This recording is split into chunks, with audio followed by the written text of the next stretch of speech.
অনুষ্ঠানের কাজ করছিল। ওনারা রাত্রে ঘুমিয়েছেন, কেউ নামাজ পড়ছিলেন, এমত অবস্থায় ওনাদের উপর নির্মমভাবে আঘাত করা হয়েছে। তো এইভাবে নৃশংসতা তো কোনো মানুষের কাজ হতে পারে না ভাই। এরা এত ছোট্ট দল, তারপরে এরা আমাদের ভাইয়ের উপরে এতভাবে আক্রান্ত করতেছে। নিশ্চয় এতে আওয়ামী লীগ অথবা অন্যদের মদত নিশ্চয় আছে, না হয় তারা কিভাবে এটা করতে পারে।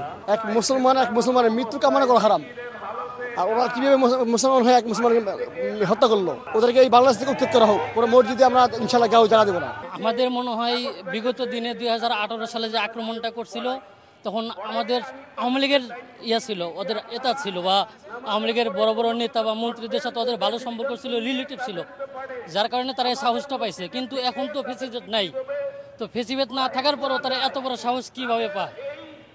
তো যেখানে আরেকজন মুসলমানের মৃত্যু কামনা হারাম, সেখানে তারা ছুরিয়ে আঘাত করে মেরে ফেলছে।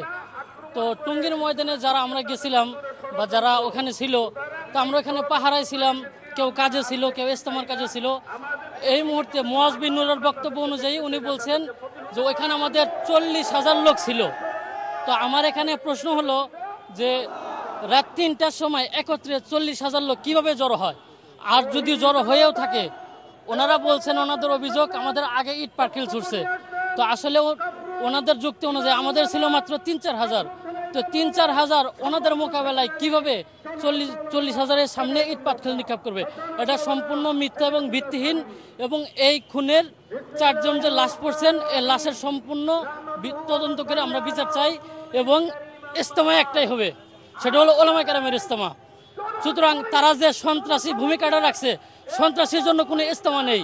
ইজতেমা হলো ওলামায়ে কেরামের ইজতেমা, ওলামা হবে একটাই ইজতেমা, একটা, সেটা হলো ওলামায়ে কেরামের। সুতরাং সন্ত্রাসীদের কোনো ইজতেমায় জায়গা দেওয়া হবে না, এটা হলো আমাদের দাবি। আমরা এখানে আজকে যে উদ্দেশ্যে হাজির হয়েছি সেটা হচ্ছে যে মুয়াজ বিন সাদ, মুফতি ওসামা, যত বিষয় যারা আজকের এই আমাদের ভাইদেরকে শহীদ করেছে, আমরা এখানে এসেছি শুধু বিচার চাওয়ার জন্য। আমরা আর কোনো আসি নাই। আমাদের 24 সাল 25 সালে শুধু একটা ইজতেমা হবে, 2টা ইজতেমা কখনো হতে পারবে না। যদি 2টা ইজতেমা আমাদের সরকার দেয়, তাহলে আমরা দ্বিতীয় ইজতেমাকে আমরা ভেঙে ফেলবো। এটা আমাদের উদ্দেশ্য। এখানে একটা মামলায় আমাদেরকে 5 দিন 7 দিন করে রিমান্ডে, 1.5 মাস পর্যন্ত রিমান্ডে ছিলাম। আজকে টঙ্গীর মাঠে যা ঘটানো হয়েছে, নিশ্চয়ই পরাজিত শক্তির প্ররোচনায়, ভারতের দালালি করে, ভারতের প্ররোচনায় বর্তমান অন্তর্বর্তীকালীন সরকারকে অকার্যকর করার জন্য, চ্যালেঞ্জের সম্মুখীন করার জন্য এই কাজটি ঘটাইছে। সুতরাং যাদেরকে গ্রেফতার করা হয়েছে, যাদেরকে গ্রেফতার হবে, তাদেরকে রিমান্ডে নিয়ে জিজ্ঞাসাবাদ করতে হবে।